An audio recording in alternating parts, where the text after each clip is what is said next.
History has recorded many brutal experiments on human bodies. In the name of scientific purposes, there are experiments in the history of science that, when we look back, we cannot help but feel outrage and shame. These experiments, conducted by those considered masters in their fields, have crossed the boundaries of ethics and human rights, leaving indelible scars in the minds of the victims. These experiments are evidence of the brutality that humans can inflict on each other in the pursuit of knowledge. Next will be part 2 of the experiments on the human body. Let's explore with me. Agent Orange, from 1965 to 1966. Dermatologist Albert Kligman conducted experiments with dioxin, a component of Agent Orange, on 70 prisoners at Holmesburg Prison in the United States. These experiments far exceeded the guidelines of the company that sponsored the research. Dr. Kligman tested 10 prisoners with 7,500 micrograms of this chemical toxin, a level 468 times higher than what humans can tolerate. The results of the experiment showed that 8 out of 10 subjects developed acne-like pustules in 3 cases. The pustules progressed to abscesses and boils. These wounds lasted from 4 to 7 months. These experiments had long-lasting and horrific consequences. Many people exposed to Agent Orange had to endure prolonged pain and sores all over their bodies.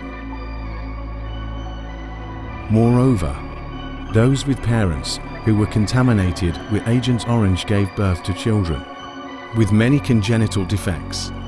The devastation of Agent Orange did not stop with the current generation, but continues to affect subsequent generations. If you want to know more about Agent Orange, look into the war between the US and Vietnam. The Tuskegee Syphilis Experiment. The Tuskegee Syphilis Experiment is one of the most unethical medical experiments in the history of the United States. This experiment was conducted from 1932 to 1972 by the US Public Health Service. The purpose of the experiment was to track the natural progression of untreated syphilis. A total of 622 men from Tuskegee participated in the experiment, 431 of whom had previously contracted syphilis. These men were deceived into believing that the experiment would only last 6 months, but in reality, it lasted for 40 years.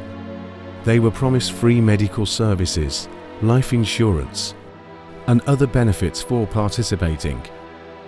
However, as the number of syphilis cases increased, the medical services provided to them were discontinued. By 1972, information about the experiment had leaked, and the United States was forced to stop. However, by that time, it was too late. A third of the men involved had died from syphilis, 40 of their wives had also contracted syphilis, and 19 children were born with congenital syphilis. Testing the lethality of weapons, Unit 731 of Japan, under the command of Major General and Physician Shiro Ishii, conducted a series of brutal experiments on humans during the 1930s and 1940s. One of the most important parts of their work was testing the lethality of various weapons. To test the strength of the weapons, Unit 731 gathered prisoners on a shooting range and tested various weapons in different ways. The weapons used included sniper rifles, machine guns, grenades, and Nambu 8mm pistols. The depth and condition of the wounds caused by each type of weapon on the bodies of dead or dying prisoners were collected and compared by the doctors there.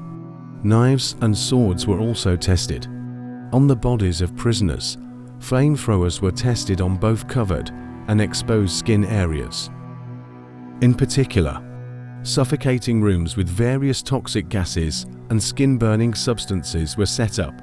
The prisoners were then brought into these rooms to see how their bodies reacted to these substances.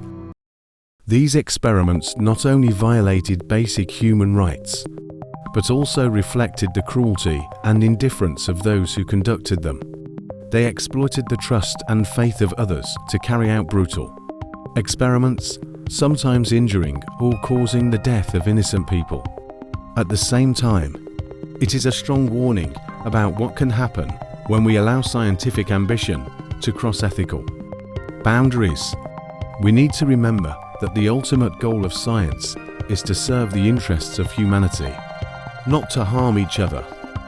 Today, human experiments must adhere to very strict ethical standards and regulations to protect the rights and health of participants.